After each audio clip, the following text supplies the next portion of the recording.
Hi, welcome to the channel, Budget Order Review and Upgrades. Now today I've got something quite special, I think, quite rare as well. So a bit of interest really, knew nothing about this. I'm just going to give a little insight to how I operate the channel. As a lot of people know, I look for stuff really sub £200.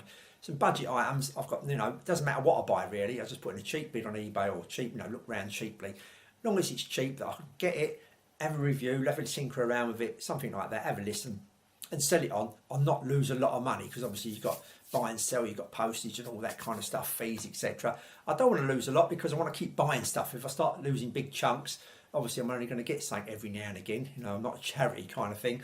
So, but I want to try and get as many things in, a matter of interest to myself. Plus I can put it on YouTube and hopefully people find something interesting. So when people say this, you should look at this or you should look at that, I do take into account, I do look for it, but if it's too expensive or I'm not going to get my money back and I'll resell it, that kind of thing, I'll let it pass by because another one's going to come up eventually. It may be another year down the line, it could be another week down the line, but another one will come up eventually. I'll put my bid in there and hopefully at some stage I'll win that item that I want to bring to the channel. But there's so many of these vintage and old, any amplifier 5 or 10 years back or even 50 years ago, it's such a vast amount of them. I've got so many to choose from, local pickups, all that, so I can just get them as I feel fit. But I do look out for these suggestions and I do buy an odd suggestion here and there by a few followers of the channel that leave a comment underneath. I do make a note and I think now and again I do eventually buy one of them and bring it to the channel and add my opinion on it. Anyway, scouting around on eBay like I usually do, and this advert come up of this Sansui 350 SC receiver, short cable receiver that put the geezer, like the bloke advertising it, put up on eBay. In fact, I put the advert on there now so you can have a little look at it. As you can see by the advert, it's advertised this is a rare Sansui 350 SC receiver. I didn't know a lot about this receiver, to be honest with you. I was just flicking around, like I say, on eBay. Grabbed my attention, obviously, because it said a rare one. Sansui being a good make of vintage amplifiers and receivers. Thought it could be a bit of an investment. And also, a bit over the top to what I want to pay for the channel. As you can see, he's advertised it as $495. So quite a lot over what I want to pay, really. But I thought I could get it. It may be something interesting to bring to the channel, and plus it may be something I can keep and maybe go up in value and sell on at a later date, or just keep forever kind of thing. I don't know, what I mean. I do try to keep some things back if I can, but space is a bit tight at the moment, but hopefully I'm going to get a bit more space at a later date. So anyway, I bought it and here it is. Here's the receiver here. Now, I did do a very quick little bit of research before I bought it, and I could only find a couple of little items about this short cable, but it's, should I say, shortage of copper, should I say, in Japan in 1969 apparently, where they had to cut back on copper because the copper wasn't getting imported in or something like that. So obviously there's a shortage of it.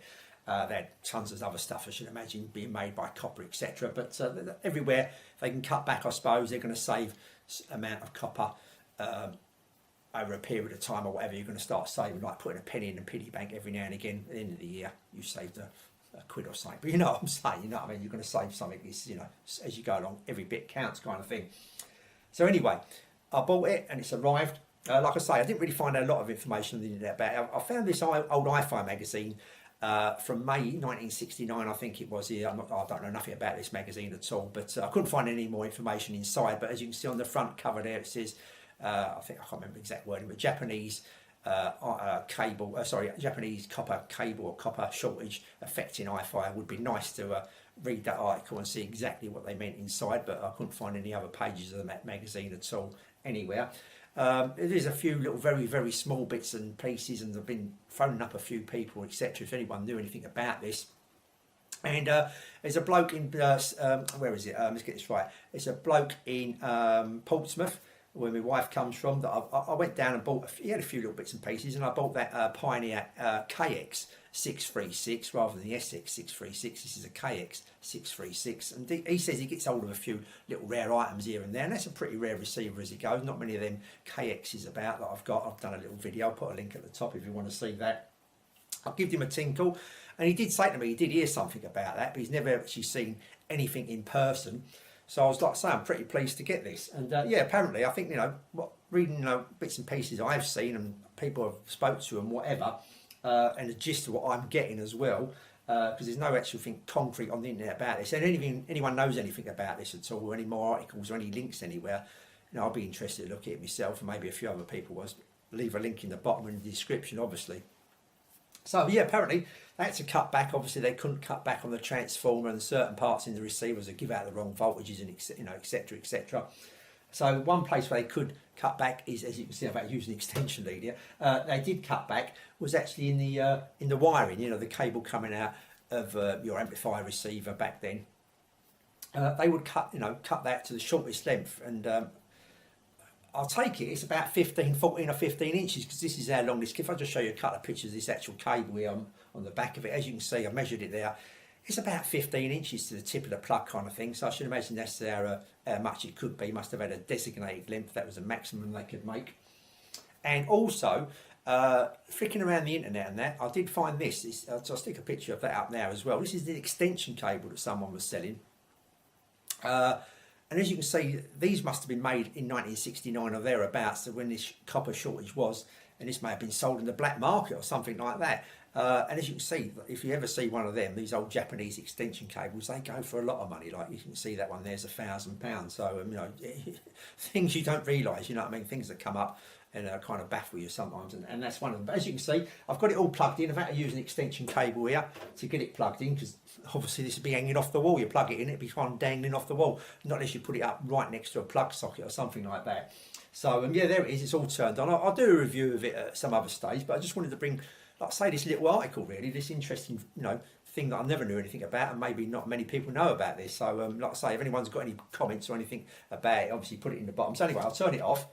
And I'll just show you. So if we pull this off, as you can see, you give it a tug then, that's as maximum I'm going to get out of it. So you imagine plugging that into the wall, you haven't got much much leeway there. So maybe here's where these extension cables come in at the time, not unless you really poked it really tight to a socket or something like that. I don't know what the situation was here in England, so if this got imported over back then, maybe there's plenty of extension cables that are about here in the UK, so it wasn't a problem.